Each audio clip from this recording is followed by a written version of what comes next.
Assalamualaikum warahmatullahi wabarakatuh. Waalaikumsalam warahmatullahi wabarakatuh. Bismillahirrahmanirrahim. Alhamdulillahirabbil alamin. Allahumma shalli wa sallim ala sayyidina Muhammadin wa ala alihi wa sahbihi ajma'in, amma ba'du. Yang saya hormati dan muliakan segenap pengurus dan jamaah Masjid Nurul Iman yang dimuliakan oleh Allah. Alhamdulillah, malam hari ini kita memasuki Ramadan, malam yang keberapa sekarang?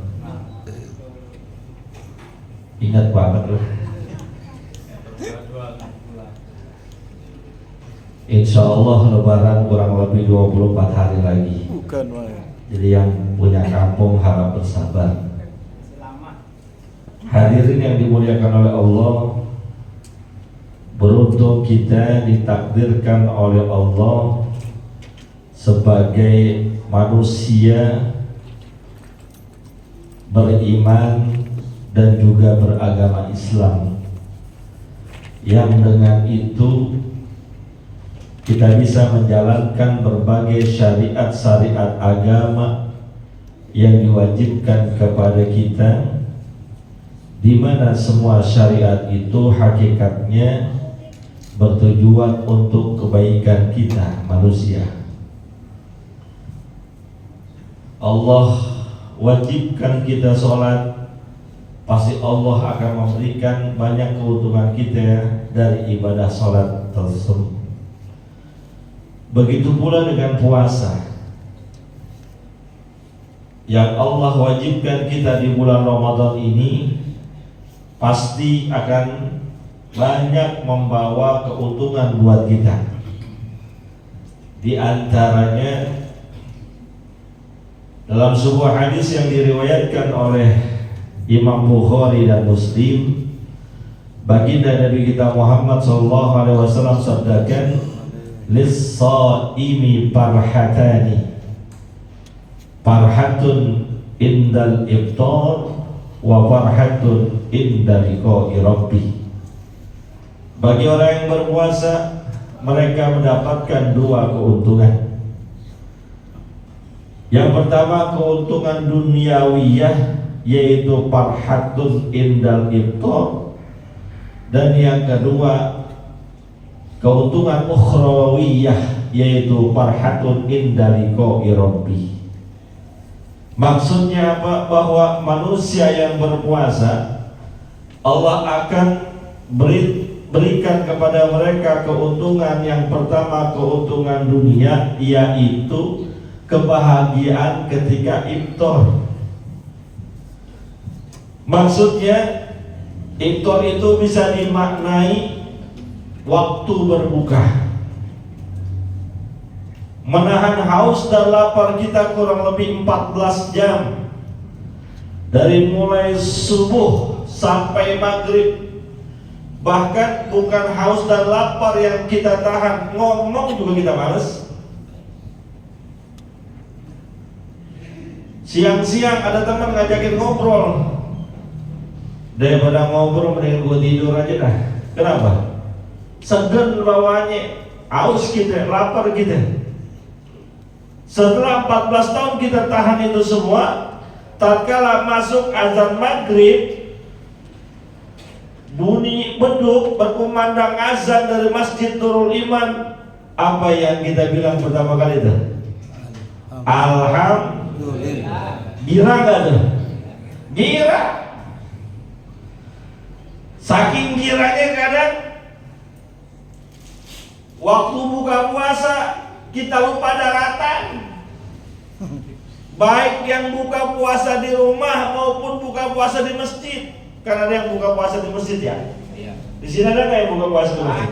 Banyak ya. Saya lihat tuh tadi ada kolak. Iya. Tahu di sisi saya bangga buat penceramahnya. Enggak. Tahu kebangetan lu Bang Yudi loh. Yudi penelitian. Aduh, astagfirullahaladzim. Ingat kan nih buat Pak Ustadz nih, Pak Ustadz doyan kolak nih biasanya. Kolak ada, gorengan Banyak. tuh, lontong, Ada. bihun, Ada. pecel, putu mayang, serabi, korma belakangan. Mohon maaf orang kita, ini saya jujur-jujuran ya. Orang kita kan prinsipnya buka puasa, korma sunnah, gorengan Wajib. oh. Belajar di mana begitu? Korma mah sunnah. Iya. Yang wajib Gorengan. makanya sepanjang jalan Cikajang masuk Santa sono kalau mau menjelang maghrib yang lakukan tukang gorengan. Tahu isi habis, bakwan habis, tempe, mendoan, ludes semua. Tukang korma kagak ada barang atok. Tapi ingat, ketika kita bersenang bergembira saat buka puasa, jangan lupa tuntunan syariat. Bagaimana ketika azan berkumandang, sudah pasti masuk waktu maghrib, maka batalkan puasa kita mengikuti anjuran sunnah baginda Nabi kita Muhammad. Apa yang Nabi anjurkan pertama kali? Makan kurma rutop dulu. Kalau ada rutop, makan rutop. Rutop itu kurma basah atau kurma masih muda, yang masih greges-greges, yang masih segar tuh. Lembek. Belum lembek, masih segar, Keras. masih mengkel. Ya, gak ada yang jual cuma di sini. Kurma muda. Itu energi yang hilang selama 14 jam karena kita puasa. Makan rutop kembali cepat. Makanya dalam sejarah melahirkannya Sayyidatuna Maryam, setelah melahirkan, wa hudhi ilaiki bijiz'in nahlati tusakit ilaiki rutoban janiyya. Habis lahiran kan capek ya Pak? Capek gak? Capek. Kata siapa? Lu main capek aja. Emang udah lahiran? Capek, lu kata siapa? Yang capek perempuan lahiran. Dengan dan juga ngatur nafas juga. Yang laki nih model begini paling cuma puyeng doang depan pintu bidan rokok. Lu ngapa? Kalau gue puyeng banget gini mau lahiran. Tapi dia puyengnya laki masih bisa ngerokok. Bener kan?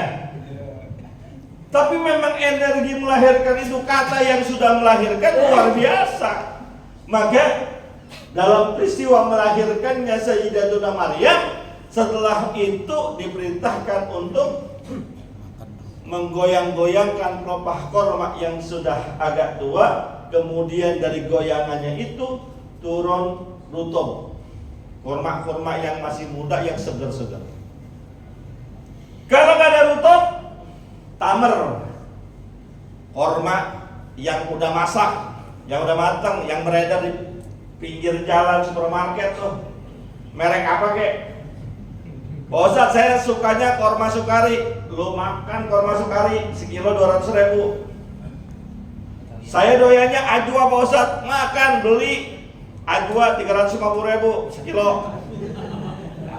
Hijau, hijau. Mejol Pak Ustadz, jangan ada gedean, gak apa-apa, 275. Ya beli kenapa? Gua apal pikirannya kenapa? Dapat 3 kilo kemarin itu.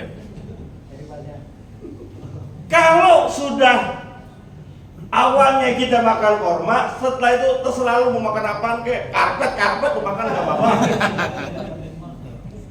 Kadang mohon maaf sunnahnya ketika kita puasa ngikutin Nabi. Giliran buka puasa Nabi ditinggal. Ini korma gak? Gue ngadain korma. Ya, makan dulu korma.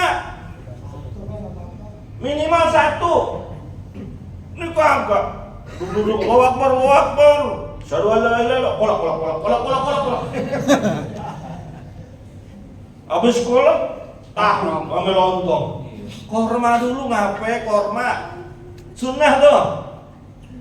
Yang kedua, kalau sudah ketemu makanannya, makan baca bismillah. Samillah kata Allah Subhanahu wa taala. Baca bismillah ngapain? Ini udah lupa daratan, udah bunyi maghrib tuh. Wah, udah kayak orang masukkan setan. Cuman gara kopi pahit doang orang buka puasa. Apa juga ada. Es berapa macam? Es sirup, marjan. Gue mau harus sebut nama. Gue mau di endorse. Sirup, cendol, cincau, es campur, es teler, es timun suri. Allahu Akbar. Semua ada di meja kita. Bismillahnya mana? Baca dulu bismillah. Mau makan, mau minum, baca bismillah. Supaya apa? Setan gak ikut campur. Termasuk mohon maaf berhubungan dengan suami kita, dengan istri kita waktu malam. Ya mau malam kek, mau siang kek, asal bukan bulan puasa, lagi berhubungan suami istri baca bismillah. Mang Yudi baca bismillah nggak? Kelupaan. Mohon maaf ya. Kalau makan minum nggak baca bismillah, setan ikut campur di situ, ikut makan makanan kita, ikut minum minuman kita. Begitu pula ketika berhubungan badan dengan istri kita. Lu nggak baca bismillah, setan ikutan. Lu mau 3 in 1 sama setan? Entry. Cengtri. Baca bismillah. Habis gitu, Ustaz saya mau baca doa. Dibaca doa. Bolehnya yang mana sih Pak Ustaz? Mau Allahumma lakasumtu apa zahama zoma'u? Terserah, aku jangan mihim dong. Terserah, tapi kalau yang hadisnya sahihah, lebih sahih, zahaba zoma'u waqtallatil uruq wa thabatal ajru insya Allah. Saya nggak hafal Pak Ustaz, panjang banget. Saya diajarin sama orang tua saya, Allahumma lakasumtu. Boleh. Allahumma lakasumtu wa bika amantu wa ala rizqika aftartu bi rahmatika ya arhamar rahimin. Boleh. Saya nggak baca doa Pak Ustaz, nggak keburu, nggak apa-apa. Orang cuman sunnah. Allah membarik lana, nggak apa-apa. Jangan Allah membarik lana, Allah buka celana juga nggak apa-apa. Ya kali pengantin baru. Abis gitu, ketika makan, nih lihat nih orang Islam. Saya sering perhatiin, bukanya di masjid, buka puasanya di musola, makan pakai tangan kiri. Kata Nabi kita Muhammad SAW, tidak ada orang yang makan pakai tangan kiri kecuali yang memang itu setan. Makan pakai tangan kanan. Ini makan pakai tangan kiri. Atau lontong, atau tahu atau tempe, makan gigit, makan. Ini kan tangan kiri. Ngaku lo. Tadi yang bodohkan situ siapa itu tadi? Jangan. Kita ini lagi ibadah. Buka puasa itu ibadah. Kenapa saya bilang ibadah? Kalau ada orang maghrib nggak mau buka, entar-entaran dia bukanya waktu isya, dosa. Maka buka puasa bapak sekalian ibu-ibu juga waktu maghrib itu ibadah. Pakai ibadah juga pakai ilmu. Makan jangan pakai tangan kiri, minum tangan kiri, ambil berdiri lagi. Ayo aja udah aja nih, pakai minum. Tangan kanan. Kul biyaminik, makan pakai tangan kanan. Wa kul mimma yalik kata Nabi. Dan makan dari barisan yang paling dekat sama kamu. Walaupun mungkin kita nggak berselera. Ini makan di masjid nih, buka puasa. Pas jurusan kita lontong oncom. Kan orang rada jarang yang doyan ya Pak ya. Doyan nggak lontong oncom? Doyan, lu mah apa aja doyan. Orang kan rada jarang yang doyan lontong oncom. Ini lontong oncom pas bagian kita. Ya di sini nih pas saya nih. Lontong oncom ame getuk. Tahu nggak getuk? Ya makanan orang Jawa dan tahu ya. Yang belah sono Martabak telur. Emang pengurus masjidnya di sono. Biasanya begitu. Biasanya nih, yang mohon maaf nih ya, mana pengurus masjid, mana pengurus masjid, maafin ya. Biasanya yang lingkaran pengurus masjid itu yang ada tuh, yang enak-enak biasanya. Bukan masjid sini bukan, Pak Haji maafin ya, bukan masjid sini bukan. Sono, Pandeglang. Ini bagian kita, lontong oncom ame getuk. Sono martabak telur di sono, martabak manis di sono, es teler di sono. Ini adatnya nih, kita yang dekat sini gak usah ngambil yang jauhan begitu. Adatnya. Kalau yang di sono, adatnya ngasih. Biar pengertian. Lu jangan mentang-mentang ketua masjid semua buat lu semua. Ada orang ngirimin nasi padang sederhana. Umpetin di belakang mimbar 4 bungkus. Saya ketua, sekretaris, bendahara. Biasanya begitu. Nasi dari mana nih? Itu ada WB. WB apa? Warteg Bahari. Wah, begini jemaah biar rata. Warteg Bahari. Isinya orek tempe, bihun, sama sambal. Biar rata. Di sono di Pak Cilebut, Pak Haji ya. Cilebut, bukan di sini. Tuh, adabnya pakai. Besok-besok nggak ada lagi tuh, apalagi bukan di masjid pakai tangan kiri, jangan, malu gitu. Selanjutnya udah jam berapa nih? Udah kelewatan ini. Nggak apa-apa, udah ya. Hah? Udah ya, udah aja bawah. Kita berlanjut pertemuan yang akan datang. Kita terawih dulu. Saya mau tanya nih, mau cepet apa lama? Terawihnya mau cepet apa lama? Orang sini begitu. Yang penting ada tumak ninahnya, rukunnya, tata tertibnya biar aman. Bapak-bapak, takut saya baca sorohnya kecepatan. Gue baca sorohnya kayak di Jawa soalnya.